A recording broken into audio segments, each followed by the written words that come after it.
Migos mean family, Migos mean brothers, man. That's how we've been since day one, since we came out the womb. We've been rocking. I wouldn't trade them for the world. We won't break up for nothing, you know what I mean? The pandemic hasn't just impacted the economy and public health, it's also had a huge and most probably lasting impact on the world of culture. That's why we got in touch with Migos, who have not only been recording during the lockdown, but who have also been working with food banks in their native Atlanta. Takeoff, Offset, and Quavo, thanks for joining us.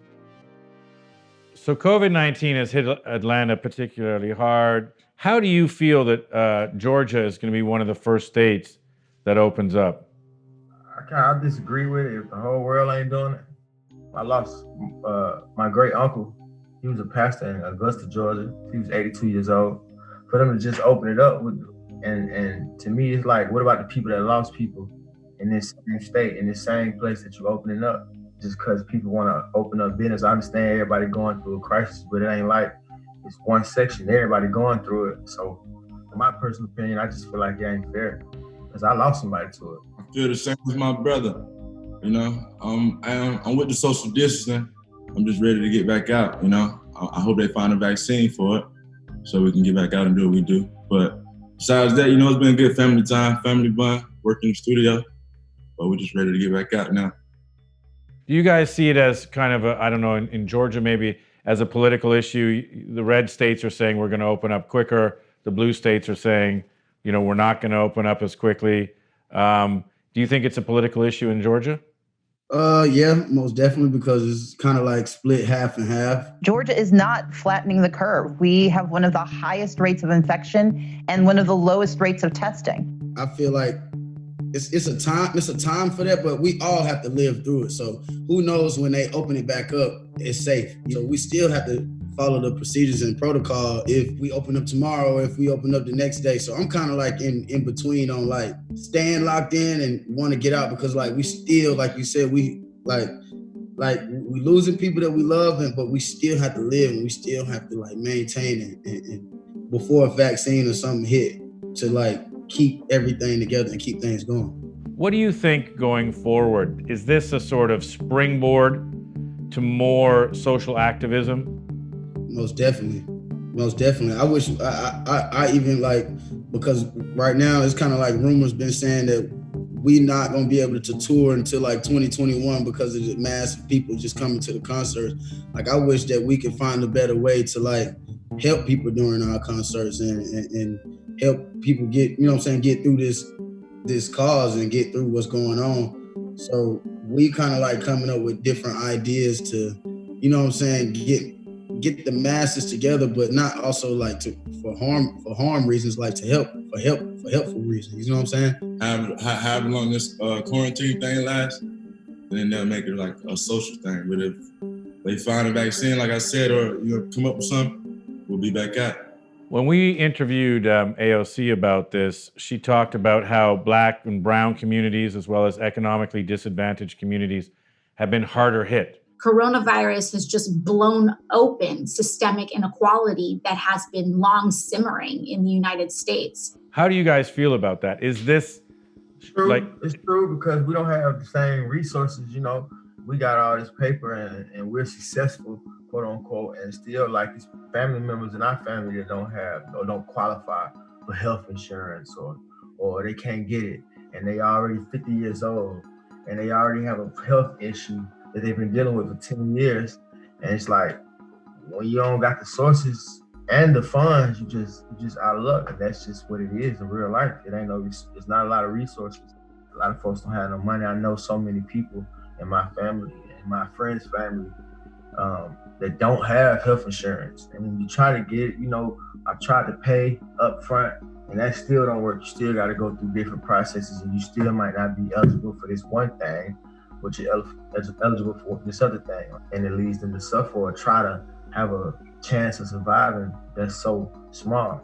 In our culture, we become doctors ourselves and we, you know what I'm saying, and like our culture really barely go to the doctor. That's why sometimes you get the results that we get, you know, because we wait till it gets super duper serious. My grandma actually passed to cancer like 4 years back, just because the fact that she didn't tell us and didn't want to, like, you know what I'm saying, didn't want to scare us and put that fear in our heart that we was kind of losing her, and really we could have got her the best help in the world. You know what I'm saying? So it's just like, that's what we do. It's a thing we do. It's a thing we grew up on, and it's kind of like built into our bodies, and that's just the way it is.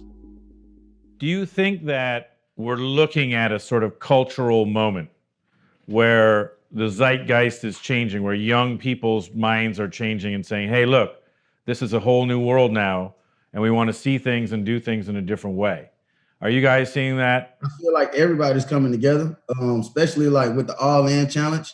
It's Michael Rubin. I'm here to do another All In Challenge. Everybody across the globe came together to support a cause, and Mike Rubin said they raised like 30-something million in like, a month and a half.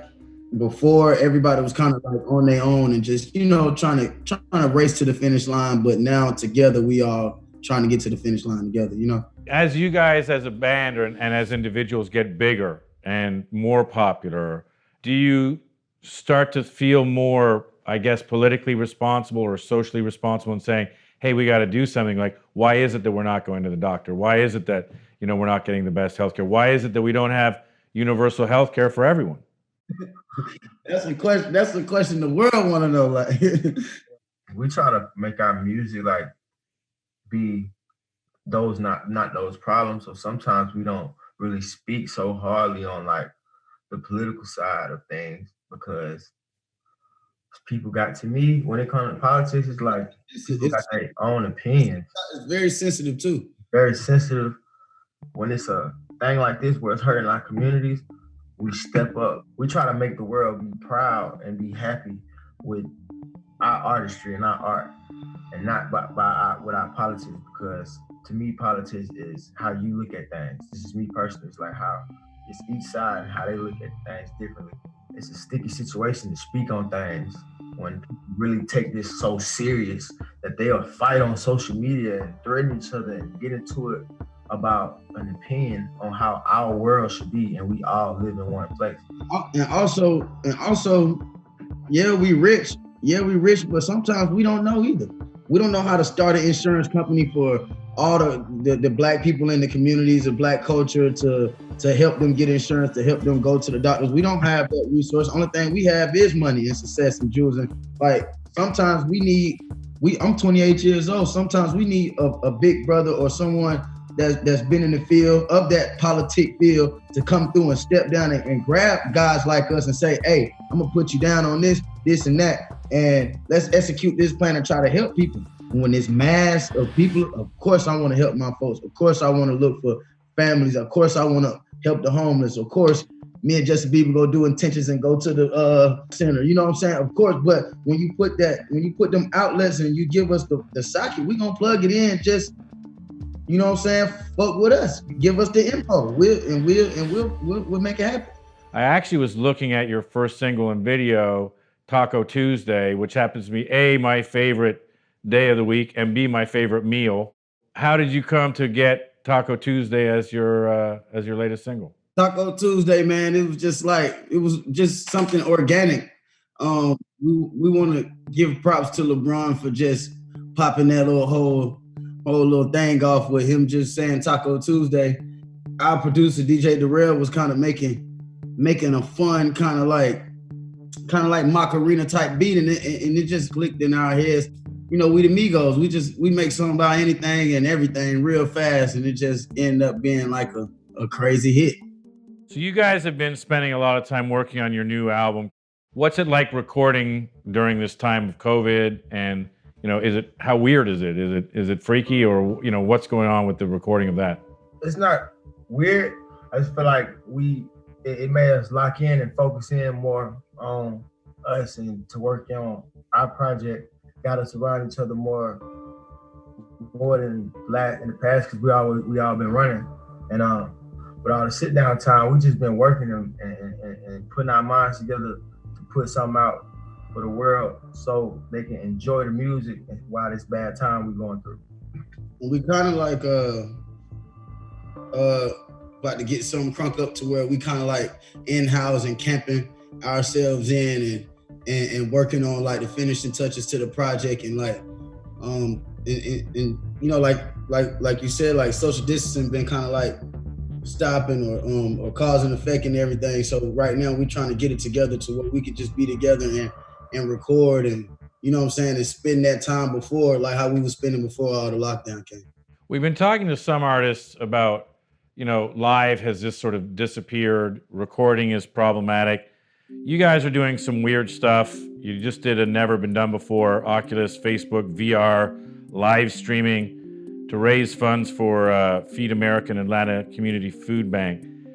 Do you guys see this as an opportunity to start commingling tech with music and live streaming, VR, AR? Is this sort of an opening of, fuck it, let's just do new things and throw all the rule book out the window? No. It was just a partnership with Oculus and Facebook so we could raise, so we could help the cause of COVID-19. We gave 200,000 meals, 124,000 meals were donated from that effort. Like that people donated away from the 200 that we did on our own. We also sponsored gamers like Royal and Clutch on Fight to Fun FaZe Clan to get another 120,000 meals for our side of town, Gwinnett, where we came up in Atlanta, Georgia. Hopefully we get past this so we don't have to keep doing that. But we did that to give back and to raise money to help the people at home where we're from because it hit Atlanta hard. As artists and cultural figures, do you guys think about this when you're making music, when you're thinking about, okay, what does the future of touring look like? What does the future of music look like? Is it AR? Is it VR? Is it live streaming? Do you guys think about this a lot? A lot, yes, because of the situation. We really don't want it to be virtual because it ain't like, it's no feeling from a kid to see his favorite group on that stage right there. It's like taking the soul out of performances when you do virtual ones. The experience would never be the same if that was to be what we was working on doing now. Because when we perform, Migos, like we touch our fans, we interact with our fans, like we talk to them and make sure they speak back to us on stages, make them chant things. It'll take away the soul out of performance to me. It's kind of a catch-22. So how do you reconcile that with yourself saying, I really want to play music, but at the same time, I know how serious this is? And then also like even when fans and like when it's over, like we so engaged and want to like touch and hug our fans, we really can't do that no more when if all this opened up. Like it's like a risk that we're taking. It's really kind of it's like we kind of like figuring out ideas right now, like just like everybody else, the world, the government, like everybody like kind of like planning as we go. So hopefully we get like answers in the next couple weeks, or you know what I'm saying? Like it's always a new idea. Like you just said, all the rules are thrown out the window. So it's all like a new idea right now. Everything is a brand new idea. Taco Tuesday was a brand new idea. Like 2 weeks.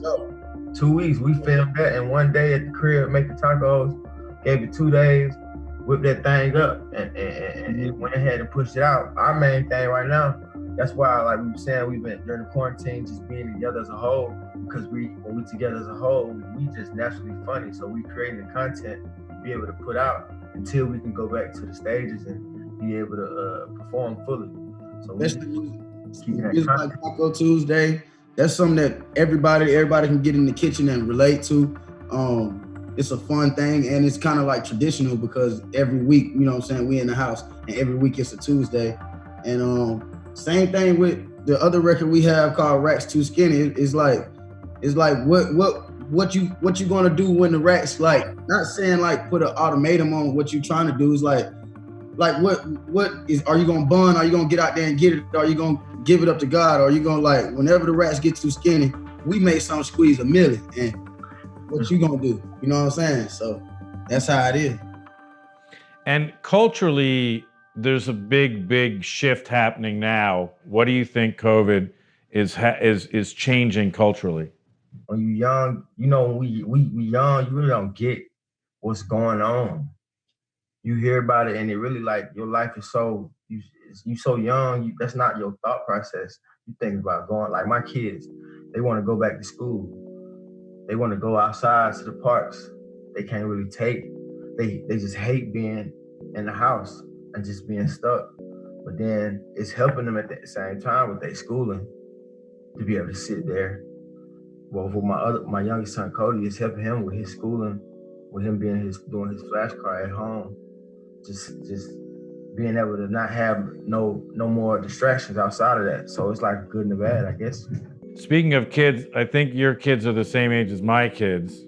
So as a thing I've never done before, I thought I'd get my daughter ask you a question, because I think she's the same age. She's nearly 10. She's gonna ask you guys a question. Come on in and ask a question. Hi. Hi.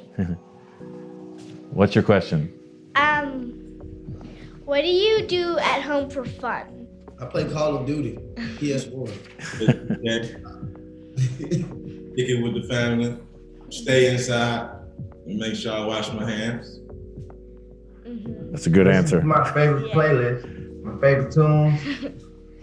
Keep it in span, and sometimes try to do a little workout, little push up here and there. I ain't did in a long time.